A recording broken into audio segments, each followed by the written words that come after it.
Good morning class. and Angels family welcomes you in online classes class 12th commerce subject business studies, and our today's topic is business enterprise of chapter 2nd forms of business organization. Beta, in our earlier video we have completed chapter 1st nature and purpose of business. So in this video we will cover our chapter number 2nd, that is forms of business organization. So our first point is business enterprise. बेटा business enterprise वो institution वो enterprises होती हैं जो किसी ना किसी business में या कोई ना कोई कॉमर्शियल एक्टिविटी में इंगेज्ड होती हैं, हम उनको बिजनेस एंटरप्राइज कहते हैं। इट मीन्स बेटा जो इंस्टीट्यूशन बिजनेस करे उसको हमने बिजनेस एंटरप्राइज बोल दिया। और जो बेटा बिजनेस एंटरप्राइज होते हैं ये फिर 3 कैटेगरीज में डिवाइड हो जाती हैं। One is private sector enterprises, second is public sector enterprises, और थर्ड होता है बेटा जॉइंट सेक्टर एंटरप्राइजेज। फर्स्ट को क्लियर करते हैं बेटा। प्राइवेट सेक्टर एंटरप्राइजेज बेटा वो एंटरप्राइजेज होती हैं जिसमें बेटा ओनरशिप, जिसको बेटा कंट्रोल और जो मैनेज इंडिविजुअल्स करें, प्राइवेट इंडिविजुअल्स करें या बेटा उनका ग्रुप करें। सो ऐसी फर्म जो है बेटा उनको हम प्राइवेट सेक्टर एंटरप्राइजेज कहते हैं। जैसे बेटा आप देखते हैं कि रिलायंस है, इन्फोसिस है, विप्रो है, टाटा है, गोदरेज है, ये जितनी भी बेटा आप फर्म देख रहे हैं, all these are private sector enterprises because they are owned and control and managed by the private sector. So we call it private sector enterprises. Clear? Now the second point is public sector enterprises.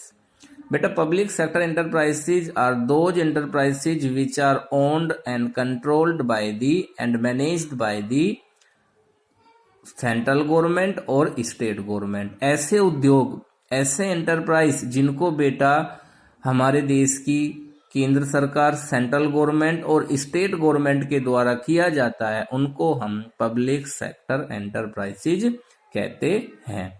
Public sector enterprises जो होती हैं बेटा, इनमें क्या होता है कि ownership government की होती है, इनको कंट्रोल गवर्नमेंट करती है, इनको मैनेज्ड गवर्नमेंट करती है। और बेटा दोनों में डिफरेंस देखिए, प्राइवेट सेक्टर में और पब्लिक सेक्टर में। प्राइवेट सेक्टर जो है बेटा ऑलवेज जो है बेटा जो वर्क करेगा, अपना बिजनेस करेगा, उसका जो मेन ऑब्जेक्टिव है वो प्रॉफिट मेकिंग होता है। जबकि बेटा पब्लिक सेक्टर एंटरप्राइजेज का जो मेन मोटिव होता है वो प्रॉफिट अर्निंग नहीं होता, बल्कि सर्विस प्रोवाइड करना होता है। To serve the peoples of the country, to provide the service for the peoples of the country. For example बेटा गेल, सेल, भेल। इट मीन्स यदि हम सेल को फुल फॉर्म इसकी देखते हैं तो steel authority of India limited, GAIL gas authority of India limited, भेल भिलाई स्टील प्लांट। बेटा ये जो अभी मैंने जो आपको बेटा बताए एंटरप्राइजेस, ये all are public sector enterprises. ये सभी बेटा पब्लिक सेक्टर एंटरप्राइजेज हैं बिकॉज इनको ओन, कंट्रोल एंड मैनेज्ड जो है बेटा पब्लिक सेक्टर के द्वारा किया जाता है। प्राइवेट सेक्टर बेटा हमेशा प्रॉफिट अर्निंग पर फोकस करता है, जबकि पब्लिक सेक्टर हमेशा सर्विस प्रोवाइड करने पर फोकस करता है। नेक्स्ट है बेटा joint sector enterprises. Joint sector enterprises क्या होता है कि बेटा दोनों ही, ऊपर जो आपने दोनों क्लियर करे प्राइवेट सेक्टर और पब्लिक सेक्टर, दोनों ही बेटा मिलकर क्या करते हैं, उद्योगों को चलाते हैं, उद्योग को कैरी आउट करते हैं, एंटरप्राइज को कैरी आउट करते हैं। होता क्या है बेटा, कुछ ऐसे उद्योग होते हैं जिनमें हमें प्राइवेट सेक्टर की जो एडवांस टेक्नोलॉजी यूज करते हैं उसकी आवश्यकता होती है, और गवर्नमेंट के कंट्रोल की भी आवश्यकता होती है। तो बेटा इस तरीके की जो बिजनेस है, जो एंटरप्राइजेज जो होता है वो जॉइंट सेक्टर में होता है। इट मीन्स बेटा जॉइंट सेक्टर का जो मेन मोटिव होता है वो सर्विस देने के साथ साथ प्रॉफिट अर्निंग करना भी होता है, क्योंकि यहाँ पर बेटा दोनों आ जाते हैं। तो प्राइवेट सेक्टर को प्रॉफिट भी चाहिए, पब्लिक सेक्टर सर्विस भी देगा, तो बेटा यहाँ पर मेन मोटिव हो जाता है प्रॉफिट विद सर्विस।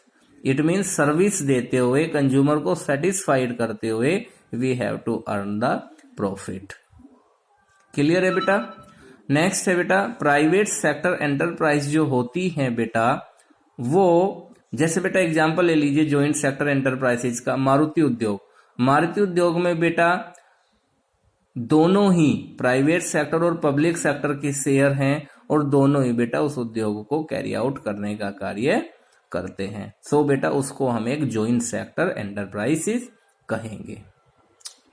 नेक्स्ट है बेटा फर्दर जो हमारी प्राइवेट सेक्टर एंटरप्राइजेज जो होती हैं ये डिवाइड हो जाती हैं बेटा सोल प्रोप्राइटरशिप में, जॉइंट हिंदू फैमिली बिजनेस में, इसके बाद बेटा पार्टनरशिप में, कोऑपरेटिव ऑर्गेनाइजेशन में या सोसाइटी आप उनको बोल सकते हैं, और लास्ट बेटा कंपनी में। सो बेटा जो प्राइवेट सेक्टर एंटरप्राइजेज हैं इनको हम 5 पार्ट्स में डिवाइड कर देते हैं। सो उसमें से बेटा आज हम फर्स्ट पार्ट को कवर करेंगे, that is the sole proprietorship. अब देखिए बेटा सोल प्रोप्राइटरशिप क्या होता है। सोल मीन्स होता है बेटा सिंगल, एलोन। प्रोप्राइटर होता है बेटा ओनर, मालिक, बिजनेसमैन। तो बेटा एक अकेला आदमी जब किसी बिजनेस को करता है, अपने उस बिजनेस को ओन करता है, कंट्रोल करता है, मैनेज करता है, when a single person control the business, carry out the business, manage the business, that is called the sole proprietorship. It means बेटा सोल प्रोप्राइटरशिप में होता क्या है कि जो कैपिटल होती है वो टोटल कैपिटल एक इंडिविजुअल के द्वारा बेटा लगाई जाती है। So now we will read its feature and first feature is single ownership. होता क्या है बेटा सोल प्रोप्राइटर में जो ओनर होता है, जो मालिक होता है वो सिंगल होता है, वो एक अकेला ही होता है, वही बेटा सारी कैपिटल लगाता है, जो भी लाइबिलिटी, जो भी जिम्मेदारियां उसकी बिजनेस के प्रति बनती है उसको अकेला देखता है। हाँ बेटा ये होता है कि जब सोल प्रोप्राइटरशिप बिजनेस में जब वर्कलोड बेटा ज्यादा हो जाता है तो सोल प्रोप्राइटर एक पेड असिस्टेंट अपना रख सकता है, अपना सहायक, या फिर बेटा वो कुछ एम्प्लॉयज की सहायता से भी वो वर्क कर सकता है। नेक्स्ट है बेटा इंडिविजुअल रिस्क बियरिंग। क्योंकि बेटा एक अकेला बंदा व्यक्ति जो है बेटा वो कैपिटल लगा रहा है, वही उसको मैनेज कर रहा है, कंट्रोल कर रहा है। सो बेटा यदि उसके बिजनेस में कोई रिस्क अराइज होता है, आपको पता है कि जो बेटा बिजनेस है और जो रिस्क है they are the two side of the same coin. It means बेटा बिजनेस कभी रिस्क से अलग नहीं हो सकता, बिजनेस में बेटा हमेशा रिस्क आते हैं। और आपको बताया जा चुका है कि रिस्क क्या होते हैं, चांस ऑफ गेटिंग लॉस और इनएप्रोप्रिएट प्रॉफिट। रिस्क हम कहते हैं बेटा लॉस के चांस को या वो प्रॉफिट जो हम एक्सपेक्ट नहीं करते, उससे बहुत ही ज्यादा कम प्रॉफिट हमें होता है, तो बेटा हम कह सकते हैं कि हमारे बिजनेस में रिस्क अराइज हो रहा है। तो बेटा जो इंडिविजुअल रिस्क बियरिंग होती है सोल प्रोप्राइटरशिप में, इसका मतलब ये हो जाता है कि जो भी लॉस होगा वो बेटा सिंगल इंडिविजुअल को फेस करना होगा, सारा रिस्क बेटा उसका होता है। नेक्स्ट है नो सेपरेट लीगल एंटाइटी। देखिए बेटा जो बड़ी बिजनेस होती हैं, जो पार्टनरशिप होती हैं, जो कोऑपरेटिव सोसाइटी होती है, इनमें आप देखते हैं कि इनमें आप हजारों मेंबर होते हैं। यदि कोऑपरेटिव सोसाइटी का एग्जांपल लें और आप यदि कंपनी का एग्जांपल लें तो बेटा हजारों उसमें, लाखों उसमें बेटा शेयर होल्डर होते हैं, जो कि जिनको हम ओनर भी कहते हैं उनके। सो बेटा वहां पर होता क्या है कि जो कंपनी की पहचान है वो उनके मालिकों से नहीं होती। कंपनी का अपना एक अलग नाम होता है, उसकी अपनी एक पहचान होती है, तो वो पहचान बेटा उसके शेयर होल्डर से नहीं होती है। कंपनी की एक अपनी अलग एंटाइटी होती है जो कि रूल्स और रेगुलेशन के तहत बनाई जाती है। पार्टनरशिप भी जब आप बनाएंगे तो आपने पार्टनरशिप में अपनी पार्टनरशिप फर्म को आपको कुछ नाम देना होता है, उस नाम से ही आपको अपनी फर्म को रजिस्टर्ड कराना होता है। लेकिन बेटा सोल प्रोप्राइटरशिप में क्या है कि आपको यहाँ पर कोई अलग से लीगल एंटाइटी की आवश्यकता नहीं होती है। इट मीन्स इसमें होता क्या है कि यदि बेटा सिंपल सी बात है, मैं बिजनेस कर रहा हूं तो वो बिजनेस मेरे नाम से ही पहचाना जाएगा, उस बिजनेस की पहचान बेटा मुझसे होगी। यदि मेरा कोई जनरल स्टोर है, मैं बेटा कोई किराने की दुकान ओपन कर रहा हूं अपने रेसिडेंशियल एरिया में, उसको कैरी आउट कर रहा हूं, सो बेटा कोई भी सामान लेने जाएगा तो ये कहेगा कि अमित की दुकान से लाना है। इट मीन्स उस बिजनेस की जो पहचान है वो मेरे नाम से ही हो जाती है, उसकी कोई सेपरेट लीगल एंटाइटी नहीं है। और बेटा आप यदि देख ले कि हम रिलायंस कहते हैं, हम उसको ये क्यों नहीं कहते कि मुकेश अंबानी की फर्म है? क्योंकि बेटा वहां पर बहुत सारे शेयर होल्डर हैं और वो उन रिलायंस जो समूह जो है बेटा उनमें अलग अलग शेयर होल्डर हैं, वो ओनर हैं उनके।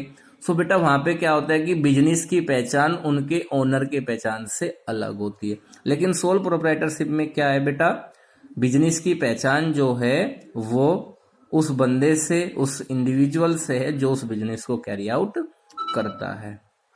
नेक्स्ट है फ्रीडम ऑफ ऑपरेशन।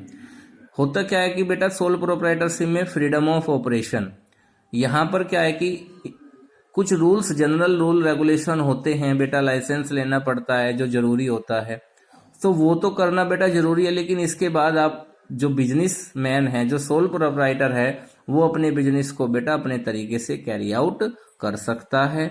उसको कितना बढ़ाना है, कितना उसको बेटा घटाना है, कब क्लोज करना है, कब डिस्क्लोज करना है, ये बेटा एक इंडिविजुअल के हाथ में रहता है, सोल प्रोप्राइटर के हाथ में वो बात रहती है। इट मीन्स बेटा वहां पर उनको ऑपरेट करने की पूरी फ्रीडम होती है। नेक्स्ट है बेटा अनलिमिटेड लायबिलिटी। सोल प्रोप्राइटर पर यदि बेटा ज्यादा से ज्यादा बाहर का आउटसाइडर जो है बेटा लोन आप या उसको डेब्ट कहते हो जाता है, तो बेटा सोल प्रोप्राइटर की पर्सनल प्रॉपर्टी पर भी आउटसाइडर क्लेम करेंगे। बाहर वालों का पैसा बेटा उनकी पर्सनल प्रॉपर्टी से भी दिया जा सकता है। यदि बेटा कोई भी बिजनेस एसेट या आपकी जो बिजनेस की संपत्ति थी उसको नहीं पूरा कर पाती है, तो बेटा इसमें पर्सनल प्रॉपर्टी पर भी आउटसाइडर क्लेम कर सकता है। सो बेटा in this way we have completed our 5 features of sole proprietorship. In next video we will cover the merits of sole proprietorship. Till then, take care. Thank you.